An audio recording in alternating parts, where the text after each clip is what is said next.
नमस्कार दोस्तों, आप सभी लोगों का स्टडी IQ अकेडमी में स्वागत है। आप लोगों के लिए महत्वपूर्ण क्लास लेके आ गया हूं। आज की ये तीसरी क्लास है दोस्तों। थर्ड क्लास है आपके एनिमल अटेंडेंट यानी कि पशु परिचर भर्ती परीक्षा के लिए। इससे पहले दो पेपर जो है मैं आपको डाल चुका हूं 25-25 क्वेश्चन के, और 25 क्वेश्चन हम इस प्रकार से करवाते हैं कि आपको सीधे का सीधे सॉल्यूशन के साथ सॉल्यूशन भी मिलता है उसका। मतलब एक क्वेश्चन के साथ हम 4-5 क्वेश्चन और कर लेते हैं, जिससे आप लोगों के लिए बहुत ही हेल्पफुल होता है। तो दोस्तों अब वीडियो को आप अंत तक देखना, बहुत जरूरी वीडियो है आप लोगों के लिए। यदि आप सच में सिलेक्शन चाहते हो तो आप लोगों का सिलेक्शन यहां से हो सकता है, बिल्कुल भी टेंशन मत लो। अब आप लोगों की नौकरी तय है। चलिए शुरू करते हैं आज की क्लास को। चलिए शुरू करते हैं। ये रहा पहला क्वेश्चन, युवाओं को बेरोजगारी भत्ता देने हेतु मुख्यमंत्री युवा संबल योजना कब शुरू की गई। यानी कि बेरोजगारी भत्ता देने के लिए मुख्यमंत्री युवा संबल योजना की शुरुआत कब से की गई। तो इसकी शुरुआत की गई थी 1 फरवरी 2019 से। कब शुरुआत की गई? 1 फरवरी 2019 से इसकी शुरुआत की गई है, ये आप लोगों को याद रखना है। जिसमें पुरुषों को 4,000 रुपये मिलते थे और महिला ट्रांसजेंडर और विशेष रूप से विकलांग व्यक्तियों को 4,500 रुपये इसमें मिलते हैं। चलिएगा दोस्तों आगे चलते, अगला क्वेश्चन है, निम्न में से चंबल प्रोजेक्ट में किसमें सबसे ज़्यादा जल विद्युत का उत्पादन किया जाता है। यानी कि चंबल में जो प्रोजेक्ट लगे हुए हैं अलग अलग बांध पर, उनमें से सबसे ज़्यादा जो विद्युत उत्पादन होती है वो किस बांध में होती है, पूछा जा रहा है। राणा प्रताप सागर में होती है मित्रों। किसमें? राणा प्रताप सागर में होती है। कितनी होती है? 172 मेगावाट। ये भी याद रखना आप। जबकि आपको याद रखना है गांधी सागर बांध में होती है 115 मेगावाट। आपसे पूछ लिया जाए और कि जवाहर सागर में कितनी होती है, तो जवाहर सागर में होती है 99 मेगावाट। ठीक है। जबकि कोटा बैराज में कोई भी नहीं होती है, कुछ भी नहीं होती है। ये केवल दोस्तों आपके सिंचाई की दृष्टि से और पानी पीने की दृष्टि से बनाया गया कोटा बैराज। जबकि राणा प्रताप सागर में 172 मेगावाट जो कि चित्तौड़गढ़ जिले में पड़ता है। तो ये बातें आप याद रखना। ये चार बांध, चारों के चारों बांध चंबल नदी पे बने हुए हैं। ये मध्य प्रदेश में और तीनों बांध राजस्थान में हैं। चलो अगला प्रश्न, राजस्थान MSME अधिनियम 2019 कब से लागू किया गया। राजस्थान MSME अधिनियम 2019 कब से लागू किया गया? 17 जुलाई 2019 से लागू किया गया। कब से? 17 जनवरी 2019। राजस्थान सूक्ष्म लघु और मध्यम उद्यम अधिनियम 2019 17 जुलाई 2019 से लागू किया गया। अगला क्वेश्चन है आप लोगों के लिए, ये रहा क्वेश्चन। अच्छा है, देखिएगा। सूची पृष्ठ को सूची सेकंड में मिलान करना है। सहायता आप इस प्रकार से, सूची पृष्ठ में दे रखा है वन्यजीव अभ्यारण्य, सूची सेकंड में दे रखा है जिला। तो ये आप लोगों को सुमेलित करना है आराम से। चलिए, फुलवारी की नाल आप सभी को पता है, फुलवारी की नाल दोस्तों उदयपुर में है। शेरगढ़ कहाँ पर है? तो शेरगढ़ आपके बारां में है। बंद बारेटा की बात करें तो बंद बारेटा आपके भरतपुर में। ताल छापर आप सभी को पता है चूरू में है। तो इस प्रकार ऑप्शन नंबर ए हो जाएगा, फुलवारी की नाल उदयपुर, शेरगढ़ बारां, बंद बारेटा भरतपुर, ताल छापर चूरू। तो ये इसका राइट आंसर हो जाएगा। चलते हैं अगले प्रश्न की तरफ। तो दोस्तों ये इंपॉर्टेंट है सारे के सारे क्वेश्चन। चलते हैं अगले क्वेश्चन की तरफ। ये रहा, निम्नलिखित में से सूची दे रखा है, सूची पृष्ठ विरासत दे रखी है इधर, सूची सेकंड दे रखा है स्थान। तो यहाँ सूची सेकंड स्थान, इनको सुमेलित करना है आप लोगों को। चलिएगा, तो सबसे पहले देख लेते हैं यहाँ विरासत और स्थान। तो गजनेर महल, तो गजनेर महल आपका पड़ता है बीकानेर में। गजनेर महल कहाँ है? बीकानेर में। किराड़ू के जो मंदिर है वो बाड़मेर में है, जिन्हें राजस्थान का खजुराहो कहते हैं। जग मंदिर उदयपुर में। जगमहल बोले या जग मंदिर बोले, ये दोनों उदयपुर में है मित्रों। ठीक है। तो इस प्रकार अपना ऑप्शन हो जाएगा सी ऑप्शन सही। अगला प्रश्न में चलते हैं अपने कि मेवाड़ राज्य के सामंतों की श्रेणी कहलाती थी। तो मेवाड़ राज्य के जो सामंत थे उनकी जो श्रेणी थी वो श्रेणी क्या कहलाती थी? तो वो कहलाती थी उमराव। तो मेवाड़ सामंतों की 3 श्रेणियां थी जिन्हें उमराव कहा जाता था। क्या कहा जाता था? उमराव। जैसे कि प्रथम श्रेणी के उमराव, इनकी संख्या थी 16। दूसरी श्रेणी के जो उमराव थे उनकी संख्या 32 थी। और तीसरी श्रेणी के जो उमराव होते थे ये कई सौ संख्या में हुआ करते थे, ये बहुत सारी कई सौ संख्या में होते थे, तीसरे वाले बहुत ज़्यादा होते थे। ठीक है, किसकी स्मृति में तिलवाड़ा पशु मेला आयोजित करते हैं? तो तिलवाड़ा पशु मेला आयोजित किया जाता है दोस्तों मल्लीनाथ जी की याद में। राजस्थान बाड़मेर जिले में 1358 में जन्मे मल्लीनाथ जी का दोस्तों, जो कि निर्गुण एवं निराकार ईश्वर से आस्था रखने वाले संत थे, निर्गुण परंपरा के संत थे दोस्तों मल्लीनाथ जी। तो मल्लीनाथ जी का जो पशु मेला लगता है वो दोस्तों इसी में लगता है, मल्लीनाथ जी का, मल्लीनाथ जी की याद में, जो कि कहाँ पर है? बालोतरा जिले में। कहाँ पर है? बालोतरा जिले में है। ये आप लोग याद रखना। चैत्र माह में लगता है ये मेला। कब लगता है? चैत्र माह में। ये भी आप याद रख लेना थोड़ा सा, तिलवाड़ा बालोतरा में। अगला प्रश्न, किस लोक नाट्य की प्रस्तुति के समय इसके मुख्य गीतों का संबंध चौमासा वर्षा ऋतु का वर्णन गणपति वंदना से है? चलो बताओ, इसका जवाब हो जाएगा इसका मित्रों आपका रम्मत। किस लोक नाट्य की प्रस्तुति के समय इसके मुख्य गीतों का संबंध चौमासा यानी कि वर्षा ऋतु का वर्णन गणपति की वंदना से है? तो वो रम्मत का है। घग्गर नदी के पेटे को स्थानीय भाषा में क्या कहते हैं? घग्गर नदी के जो पेटा है उसको स्थानीय भाषा में क्या कहते हैं? तो घग्गर नदी के जो पेटा है उस स्थानीय भाषा में कहते हैं नाली। क्या कहते हैं? नाली कहते हैं दोस्तों, नाली कहा जाता है। तो ये आपको याद रखना है। घग्गर नदी को वैदिक और साहित्य में दोस्तों सरस्वती और राजस्थानी लोक साहित्य में इसको हकरा कहा गया है। क्या कहा गया है? हकरा। और ये किस किस जिले में है दोस्तों घग्गर नदी? तो ये अपने हनुमानगढ़, गंगानगर और अनूपगढ़ में है। अगला प्रश्न है आप लोगों के लिए, राजस्थान उच्च न्यायालय की जयपुर पीठ के अधिकार क्षेत्र में निम्नलिखित में कौन सा जिला नहीं आता? तो दोस्तों जो एक तो खंडपीठ है अपने जयपुर में, ये है एक मुख्य पीठ है, वो कहाँ है? जोधपुर में। तो जो जयपुर की पीठ है इसके अधिकार क्षेत्र में कौन सा जिला नहीं आता है वो पूछा गया। तो भीलवाड़ा नहीं आता, जबकि अजमेर आता है, बारां आता है, अलवर आता है।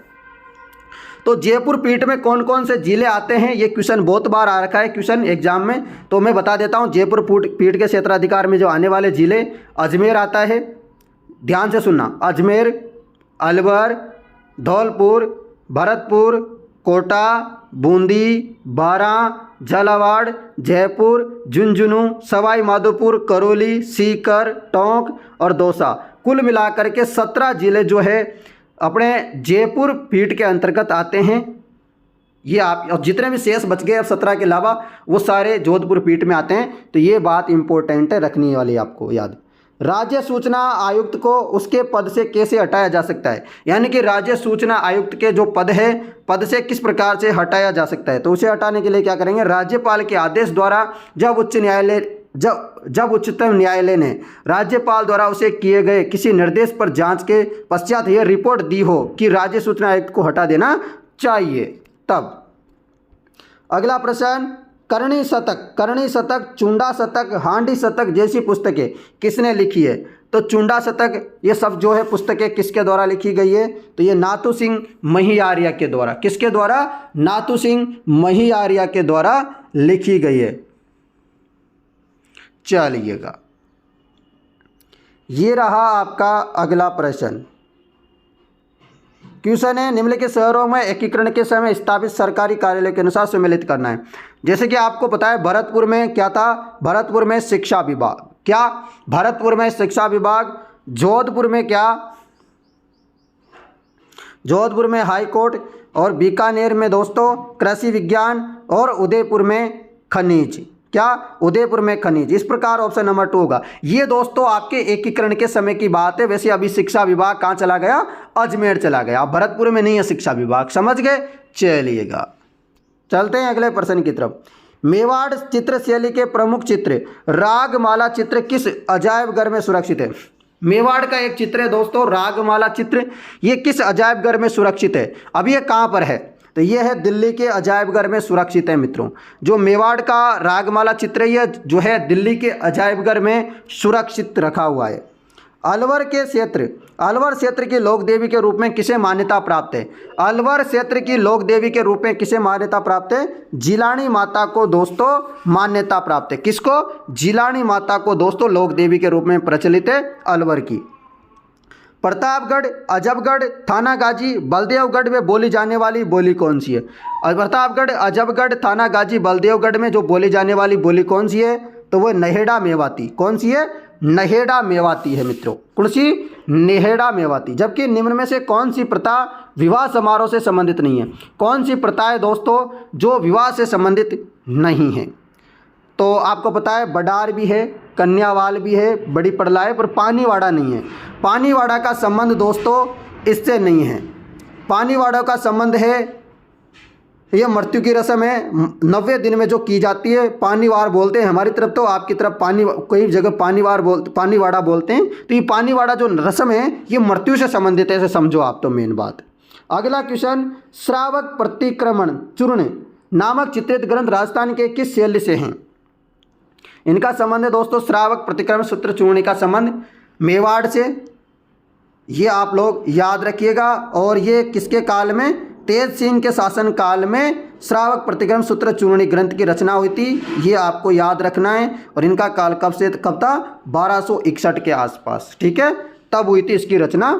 याद रखना किसके काल में? तेज सिंह के काल में। उदयपुर में देश हितैषणी सभा का गठन किसने किया था? उदयपुर में दोस्तों देश हितैषणी सभा का गठन किया गया था। वह कब किया? किसने किया था? सज्जन सिंह ने। किसने किया था? सज्जन सिंह के द्वारा किया गया था। ये आपको याद रखना है। कब? सज्जन सिंह के द्वारा। अगला प्रश्न, पुरुषों द्वारा पहने जाने वाला आभूषण निम्न में से कौन सा है? पुरुष कौन सा आभूषण पहनते हैं? आप लोगों में से कोई पहना होगा तो आप लोगों को वैसे दिख गया होगा कि अपने कान में कुछ तो पहन रखा है, तो मुर्कियाँ। तो दोस्तों पुरुषों द्वारा जो पहने वाला जाने वाला आभूषण है मुर्कियाँ। आपने रेबारी जाति के लोगों के जो है कानों में देखा होगा, मुर्कियाँ पहने होते हैं वो सोना की। अगला प्रश्न आप लोगों के लिए, राजस्थान में पर्यटन के विशेष आकर्षण के केंद्रों के रूप में शामिल है। तो जवाब हो जाएगा आप लोगों का, आकर्षण के केंद्र शामिल है लोक संगीत, शास्त्रीय संगीत एवं नृत्य बिल्कुल, धार्मिक पर्यटन एवं मंदिर की स्थापत्य कला बिल्कुल, ग्रामीण एवं इको पर्यटन सही है, साहसिक पर्यटन सही है। ये भी यानी कि ABCD सही होगा। अगला प्रश्न, विद्यार्थी यूथ लीग 1929 में स्थापना दिल्ली में किसने की थी? विद्यार्थी यूथ लीग 1929 की स्थापना दिल्ली में किसने की थी? तो इसकी स्थापना किसने की थी? तो टीकाराम पालीवाल जी ने स्थापना की थी। टीकाराम पालीवाल जी ने स्थापना की थी। यह आप लोगों को याद रखना है। अगला प्रश्न, राज्य में कुल कृषि क्षेत्रफल में सर्वाधिक किस जिले का है? राज्य में कुल कृषि क्षेत्रफल में सर्वाधिक किस जिले का है? तो किस जिले का है? तो बाड़मेर में। राज्य में कुल कृषि क्षेत्रफल में सर्वाधिक किस जिले का है?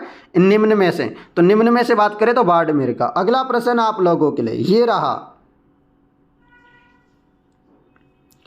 क्वेश्चन है आपका, यहाँ उद्योग दे रखा है और यहाँ अवस्थित दे रखा है और आप लोगों को क्या करना है? सुमेलित करना है। सूती वस्त्र उद्योग, सूती वस्त्र उद्योग आपके गुलाबपुरा में। सूती वस्त्र उद्योग गुलाबपुरा भीलवाड़ा में। कहाँ? गुलाबपुरा भीलवाड़ा में। याद रखना गुलाबपुरा भीलवाड़ा में। इलेक्ट्रॉनिक्स उद्योग, इलेक्ट्रॉनिक्स उद्योग आपका कहाँ है? भिवाड़ी में है। कहाँ है? भिवाड़ी। भिवाड़ी कहाँ पर पड़ता है? अलवर में। अलवर में है पड़ता है, भिवाड़ी में है। नमक उद्योग, नमक उद्योग ये आपके डीडवाना, जो कि अभी क्या है? डीडवाना खुद जिला है। ठीक है। संगमरमर उद्योग, संगमरमर उद्योग कहाँ है? मकराना में, मकराना नागौर में। संगमरमर उद्योग मकराना नागौर में। ऑप्शन नंबर 1 सही हो जाएगा मित्रों। तो समझ गए आप लोग। अगला और आज का अंतिम क्वेश्चन है, निम्नलिखित में से कौन सी माही नदी की सहायक नदी नहीं है? माही नदी की सहायक नदी नहीं है। आपको मैंने बताया था माही नदी की सहायक नदी कौन सी है कौन सी नहीं है। तो आपको बताया जोजरी नहीं है। जबकि अनाज, सोम और चाप, अनाज, सोम और चाप तो है। और माही नदी दोस्तों कर्क रेखा को 2 बार काटती है। क्या करती है? कर्क रेखा को 2 बार काटती है। दोस्तों माही नदी की सहायक नदियों का नाम फिर से सुन लो आप, क्योंकि बार बार में आता है। एक ही ऐसी नदी जो बार बार में क्वेश्चन में पूछे जाते हैं। माही नदी की सहायक नदी है सोम, अनास, जाखम, ईरू, हरण, मोरेन, चाप, भादर। फिर से नाम सुन लो, सोम, अनास, जाखम, ईरू, हरण, मोरेन, चाप और भादर। दोस्तों ये आप याद रखना, इतनी सारी नदियाँ, इसकी सहायक नदियाँ कर्क रेखा को 2 बार काटती है ये। और ये सारे क्वेश्चन आपके लिए बहुत इंपॉर्टेंट है। आशा करता हूं दोस्तों। और इस नदी को दोस्तों कांटल की गंगा, भी कहा जाता है। वागड़ व कांटल की गंगा भी कहते हैं माई नदी को। ये 25 के 25 क्वेश्चन के साथ में मैंने बहुत सारी व्याख्या की है और आशा करता हूँ आप लोगों को पसंद आया होगा। पसंद आया तो वीडियो को शेयर करना। इससे पहले भी मैं 3 वीडियो डाल चुका हूँ और आप लोग उस प्लेलिस्ट में जाके उन तीनों वीडियो को देख लो पूरी की पूरी को, क्योंकि आप लोगों का सिलेक्शन ऐसे ही होगा दोस्तों जैसे मैं पढ़ा रहा हूँ। बस आप मेरे विश्वास रखो, विश्वास रखोगे तो आपका विश्वास अधूरा नहीं जाएगा। बस आप में विश्वास होना चाहिए, विश्वास करो और विश्वास का फल आपको जरूर मिलेगा, चिंता मत करो। धन्यवाद मित्रों, मैं मिलता हूँ नई वीडियो के साथ, तब तक जय हिंद दोस्तों, जय भारत, जय जवान, जय किसान।